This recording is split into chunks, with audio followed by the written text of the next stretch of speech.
What is up, everybody? Welcome back to Team Fish Nichols YouTube channel. Now, before we get into our interview, this is a deck list that we talked about in the interview, but the list is kind of different that he used at Regionals. He didn't want to give the exact list away because he wants to keep some stuff a secret, but as you see, it is another Flareon deck, and I think this is a Ryan Craig's list exactly that I'm showing right now. Of course, he has Flareon for Vengeance, which does 20 plus 10 for emerged Pokemon in the discard pile. It plays Leafeon for Size Toad, Execute to help propagate, and of course Empoleon for Diving Draw to help draw through your deck faster. Of course, you have Audino, which has Busybody, which you can heal 10 from your active Pokemon, and either a special and remove a special condition, not both. Sorry, I had to make sure. Ditto for Transformation, and a 1/1 Slurper for more draw power. And besides that, the deck is, I don't know, if you've been around, you know what a standard Flareon deck look like, and this is what a Flareon deck list does look like. But hopefully you enjoyed the interview, and thanks for watching. What is up, everybody? Welcome back to Team Fish Nichols YouTube channel. Instead of doing a states question answer video, we're actually doing a regionals question answer video. And what's your name? Steffen. And where are you from? I'm from Denmark, but I live in the Netherlands. Okay. And what regionals did you play at last weekend? I played the regionals in Dortmund, Germany. Okay, alright. So how'd you end up doing a Swiss? In Swiss, I ended up going 4-1-1, IDing the last round. Okay. So, alright, so nothing. Oh, you're good. What were some of the decks that you played against? Did you win or lose?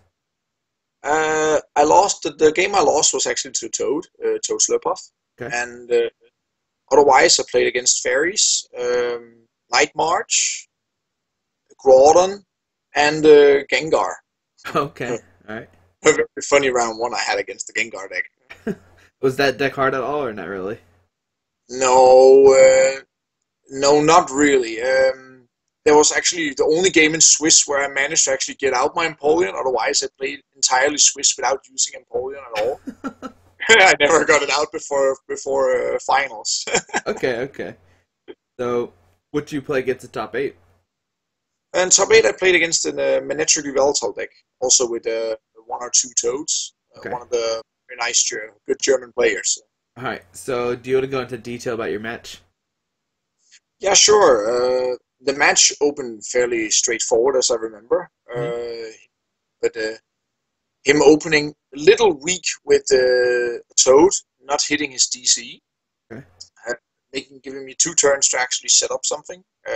Very important, get my Bangle down on my Eevee so I can hit hard enough with Leafeon. Okay. Otherwise, it takes forever to kill Toad. But playing against Yveltal with Toad is not as bad as playing against Toad Slurpuff, so because they don't play Super Screw-Ups, which makes it a lot more doable. But Manectric, for instance, Mega Manectric has way too high hit points. It's very, very hard to get up and hit the 210 consistent, especially when he plays trump cards on you all the time. Okay. So, alright. So did you end up winning top 8? Yeah, after 2 games, I recall. Yes, 2 games. Fairly straightforward, but against any Yveltal deck, I think the matchup is more or less 50-50.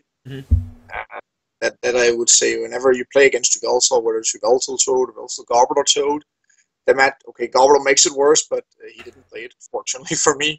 Okay. In any case, the matchup is, I would say, around 50-50. Alright. So now you're going against top 4. Who are you playing against and what deck was it? I don't remember his name. So, sorry to him, because it's not. It's funny. I played exactly the same top 4 match 2 weeks after each other, because I played against him in top 4 and Henk as well. And he played Genesect, so he was just like, "Yeah, I'm just gonna sit here and just take my burn." Yeah, not much you can do. Alright, so I imagine you probably 2-0 the VG player. Yeah, it didn't take that long. It was just sitting there and just, okay, let's throw out a few Pokemon and turn 2 just start hitting for above 200 for the rest of the game. For future. That's it. Okay, so now you're moving on to the finals. Are you nervous at all or anything?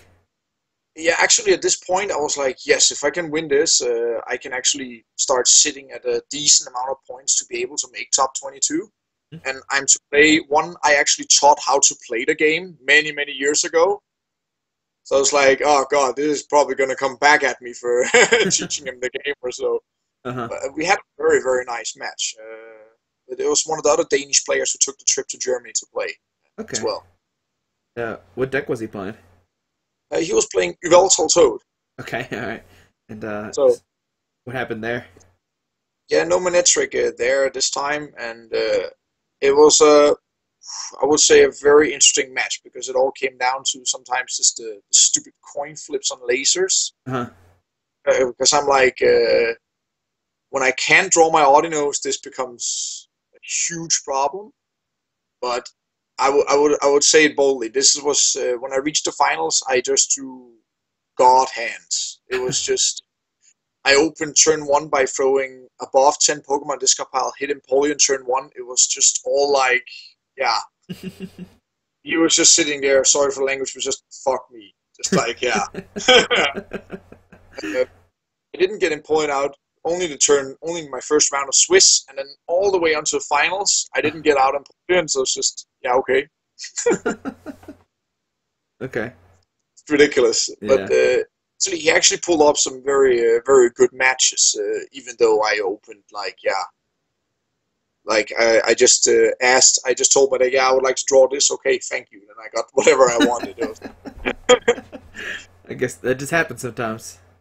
Yeah, but also I was very fortunate it happened in finals. But he actually managed to pull a really good game. It was very interesting games, though, because he made some very nice plays, both on the trump card, the right times, and by actually playing very smart with the normal Yveltal.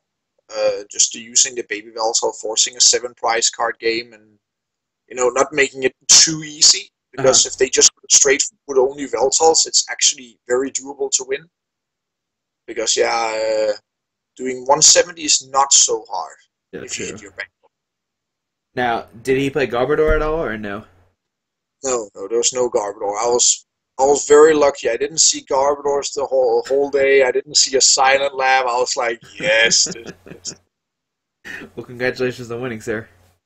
Thank you very much. All right. So, how many championship points did I put you at right now? I'm sitting at 730. Woo, that's a lot.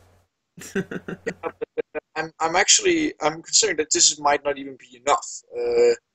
The competition is very fierce, and I think the cutoff is going to be around. The cutoff right now is around 660.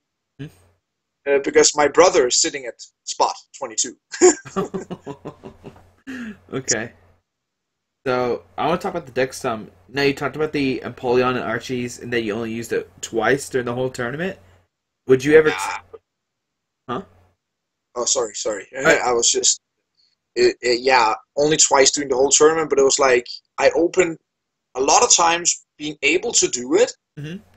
Then I was like, great, now I just have to check with my battle compressor whether my Archie is actually there. And prized. Next game I was like, oh, I can do it again. Let's check if Empoleon's there. Both prized. Great. Then I was like, yippee, I can do it. And, oh, okay. And then I drew like just a garbage hand after that.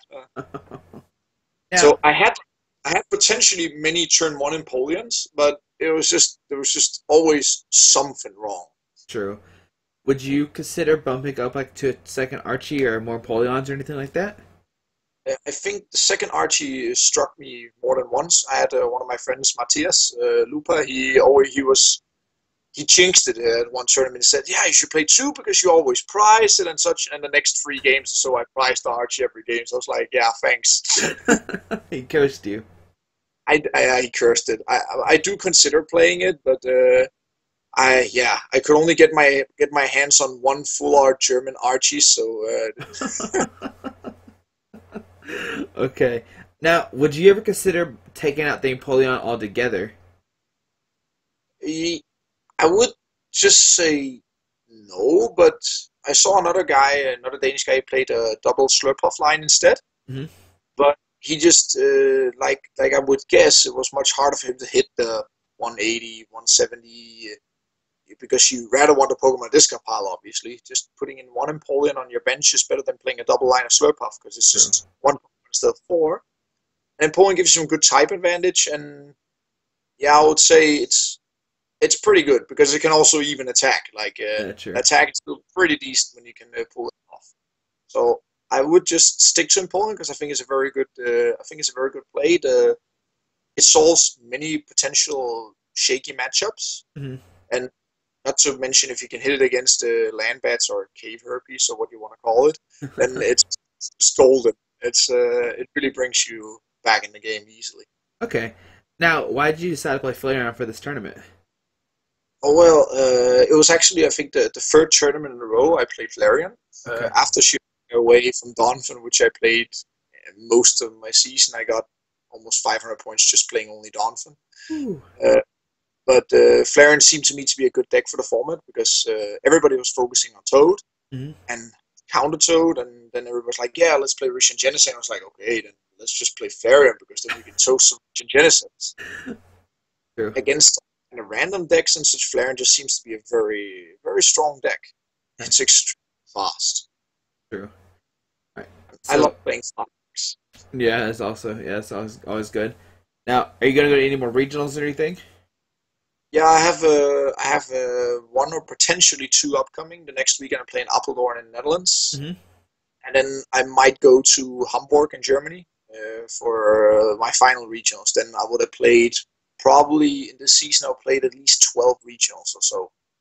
That's Uh, crazy. or in Europe you can spam them because we don't have to travel that far. Yeah. Uh, So, are you considering changing decks, or are you gonna stick with Flareon? First thought was sticking with the Flareon, but I might shift decks for the last times here because I try to build my Flareon as is to beat Toad as much as possible. But every time I play against Toad, I draw first game. It's like I drew nothing. I get Quaking Punch turn 2, and then I decide to sit with all my item cards, even Uh-huh. though I play the Energy Evolution EV so I can get my Leafeons. I play more Leafeons. I play more Bangles, but nothing doesn't help much. And then I win a second game because I open nicely, and then I drew bad again, and then I end up losing to Toad. The same happened. The same happened in the regionals the day after in Eindhoven. I just drew bad against Toad and lost. Oh, okay. So Well, I find something because I think Toad is just no. do you know what decks you're kind of looking at, or do you want to keep those secret? No, I was looking at I was looking at another way to play Archies because it's just a fun card to play. And the first thing that comes to my mind is playing with Blastoise, Uh-huh. or then even shifting to something around Metal because it could be worth a shot, or just go play back and play Donphan. Just add in the Groudon, go for that. Yeah, that's very Almost true. a viable option. Okay. All right. Well, do you want to give any shout outs to anybody? Yeah, I'd like to give out a shout out to my brother Simon for helping me out this season. It always seems to yes. When I don't know what to play, it's just go ask him. Okay. And then to my girlfriend Malika because for always being there supporting me with all the tournaments I go to, That's very nice. handle me. So Alrighty, man. Well, thanks so much for doing this. Hopefully, we get top 22. thank you very much. I hope so too. Alrighty, bye. Bye bye.